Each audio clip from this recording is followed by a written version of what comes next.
We're at the Minnesota Community Pride Day at the State Fair at In Commons with Sue Olson. Sue, tell us about yourself, your organization, what brings you here today.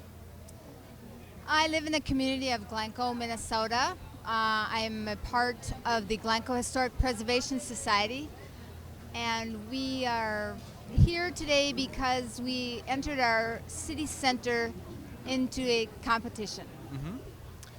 What was the competition, and what are you hoping to achieve with Glencoe City Center? The Glencoe City Center is a reuse project for a school that we had in our community that was in the threat of being torn down.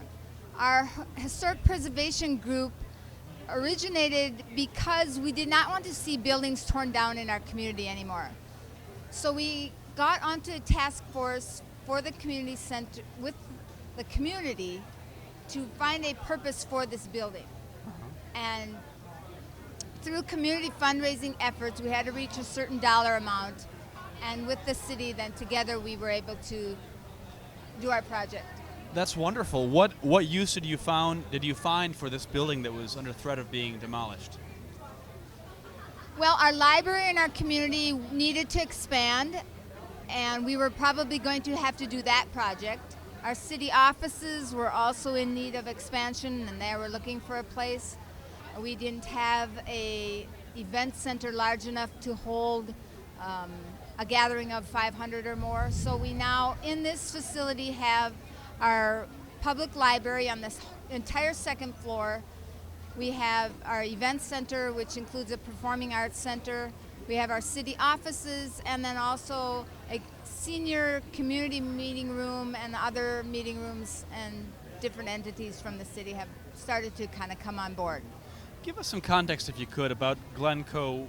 What's led to the situation where there's threat of buildings being torn down? Is it aging population? Is it lost jobs? What is it?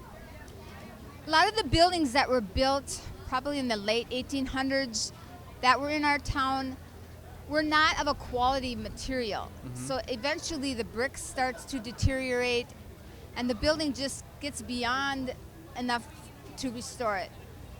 So on our main street, little by little, the building started to come down. Mm-hmm. So when this school was in the threat of being torn down, it was built at a time when it had very quality materials. So it does have a very good core base of restoration.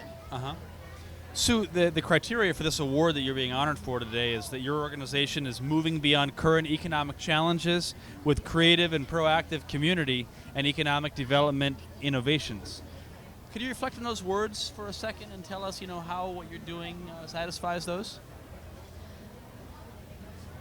When we were going to start our project in our community, we had a feasibility study done. And after the feasibility study, we were told that we would probably not be able to raise the $1.5 million that our community needed. And we said, well, we're doing this. Mm-hmm. So as the community wanted to save the building, the fundraising got started, and that's when alumni, people not even from the community, gave. We had a naming wall in the building where if you donated $1,500 or more, your name got on the naming wall. And then we kind of put a list in the paper of who'd been donating, and that kind of catapulted it into something that people in the community want to be a part of. I want to have recognition. I want to show that I supported this project. And how might your organization expand? What might be the future steps and mission?